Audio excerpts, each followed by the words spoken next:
Shalom saudara yang dikasihi oleh Tuhan. Berjumpa kembali dengan saya dalam pesan pastoral.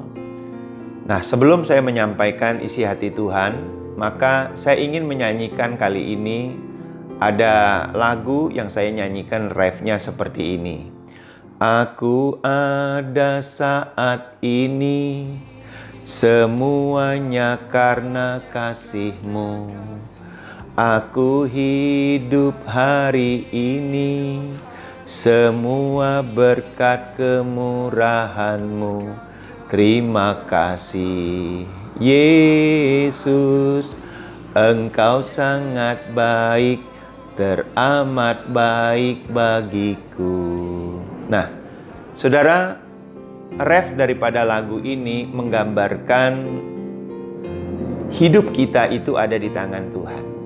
Nah, saya akan berikan tema pesan pastoral ini, rencana Tuhan untuk kehidupan kita.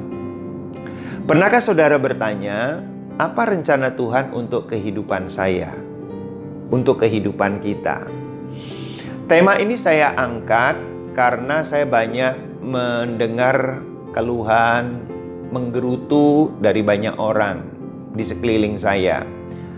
Dengan adanya pandemi COVID-19 ini, dengan dampaknya terhadap resesi ekonomi, mereka merasakan bahwa masa depannya suram.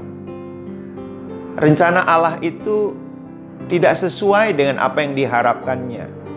Bapak Ibu yang dikasihi oleh Tuhan, saya mau katakan bahwa rencana Tuhan itu tidak pernah gagal oleh karena situasi apapun juga.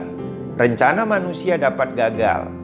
Sekali lagi, rencana Tuhan tidak pernah gagal dalam situasi apapun juga untuk hidup kita. Namun kita harus tahu apa rencana Tuhan di dalam hidup kita ini. Mari kita akan belajar. Saya mau tunjukkan seseorang yang bernama Abraham. Saya akan bacakan firman Tuhan untuk kita. Dari Kejadian pasal 12 ayat 1 sampai dengan ayat yang ketiga. Berfirmanlah Tuhan kepada Abram, pergilah dari negerimu dan dari sanak saudaramu dan dari rumah bapamu ini ke negeri yang akan kutunjukkan kepadamu. Aku akan membuat engkau menjadi bangsa yang besar dan memberkati engkau serta membuat namamu masyhur, dan engkau akan menjadi berkat.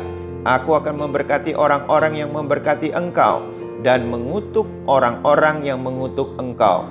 Dan olehmu semua kaum di muka bumi akan mendapat berkat. Bapak Ibu yang dikasihi oleh Tuhan, kalau melihat, mendengar berita dari firman Tuhan ini firman Tuhan menakutkan. Mengapa? Karena Abraham pada waktu itu yang namanya Abram itu tinggal di daerah yang sudah dia kaya, diberkati oleh Tuhan. Sekarang dia harus keluar dari daerahnya, dari sanak saudaranya. Tentu itu akan menakutkan. Nah, tetapi bagaimana respon Abram pada waktu itu? Di ayat yang keempat saya bacakan.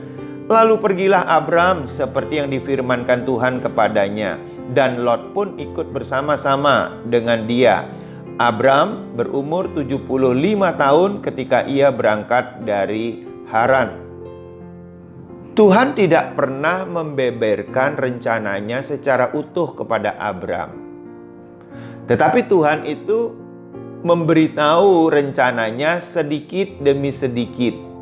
Tetapi pada waktu Abram melangkah, taat melakukan apa yang diperintahkan oleh Tuhan, Tuhan itu memberitahukan bagaimana cara untuk melangkahnya. Bagaimana cara untuk mencapai daripada rencana Tuhan yang Tuhan berikan kepada Abram. Nah, Bapak Ibu yang terjadi pada Abram itu apa?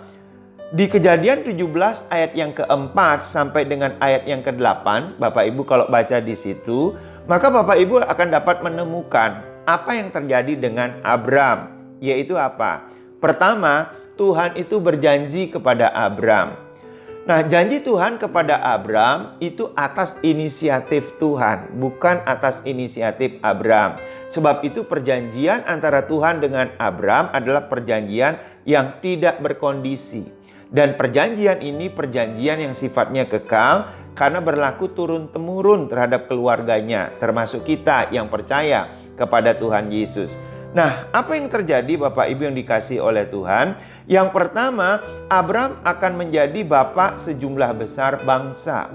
Sebab itu Tuhan mengubah namanya dari Abram menjadi Abraham. Abraham artinya bapak orang banyak. Dan Abraham menjadi bapak banyak bangsa. Sebab itu namanya juga tercantum di dalam daftar sebagai para tokoh iman. Bapak Ibu dapat menemukan di dalam Ibrani 11 ayat 8 sampai dengan ayat yang ke-9. Nah, kemudian yang berikutnya lagi, Abraham akan beranak cucu sangat banyak. Dari keturunannya akan melahirkan bangsa-bangsa dan raja-raja. Kalau kita lihat faktanya, anaknya Abraham berapa? Cuma satu, yaitu namanya Ishak. Nah, tetapi Tuhan itu berjanji memberikan beranak cucu banyak bangsa yang akan dilahirkannya melalui Abraham. Nah, yang berikutnya, perjanjian antara Tuhan dan Abraham berlaku sampai kepada keturunannya. Dan Tuhan keturunannya ini akan diberikan tanah Kanaan. Tuhan akan memberkati keturunan Abraham ini. Nah, yang luar biasa respon daripada Abraham terhadap janji Tuhan. Yaitu apa? Janji Tuhan, Kejadian 17 ayat 9 sampai ke 10. Lagi firman Allah kepada Abraham, dari pihakmu engkau harus memegang perjanjianku. Engkau dan keturunanmu turun-temurun. Inilah perjanjianku yang harus kamu pegang. Perjanjian antara aku dan kamu serta keturunanmu. Yaitu setiap laki-laki di antara kamu harus bersunat. Abraham dan keturunannya harus memegang janji Tuhan, yaitu setiap laki-laki di antara kamu harus disunat. Dalam PL, sunat secara fisik. Dalam PB, maka sunat secara hati, karena percaya kepada Tuhan Yesus Kristus. Nah, Tuhan memberikan hati yang baru, roh yang baru, karena percaya kepada Tuhan Yesus. Nah, sekarang apa rencana Tuhan buat kehidupan saudara dan saya? Nah, untuk mengetahui rencana Tuhan dalam kehidupan kita, maka kita harus dilahirkan baru di dalam Tuhan Yesus Kristus, agar kita dapat masuk ke dalam kerajaan surga.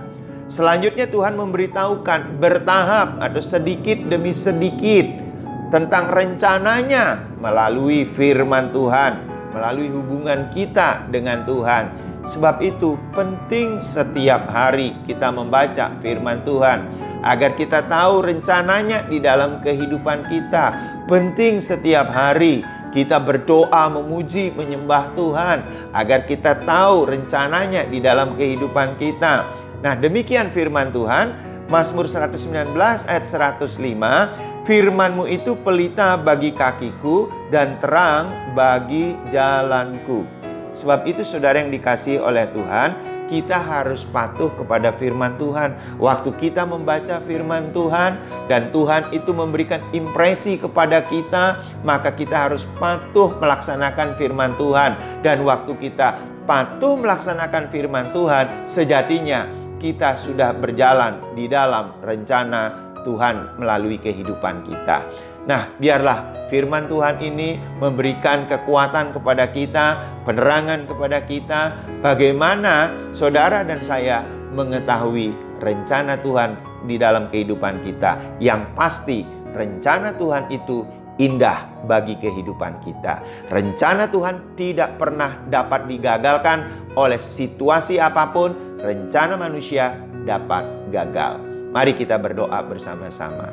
Tuhan, ampuni kami kalau kami berprasangka yang tidak baik atau salah terhadap firman Allah.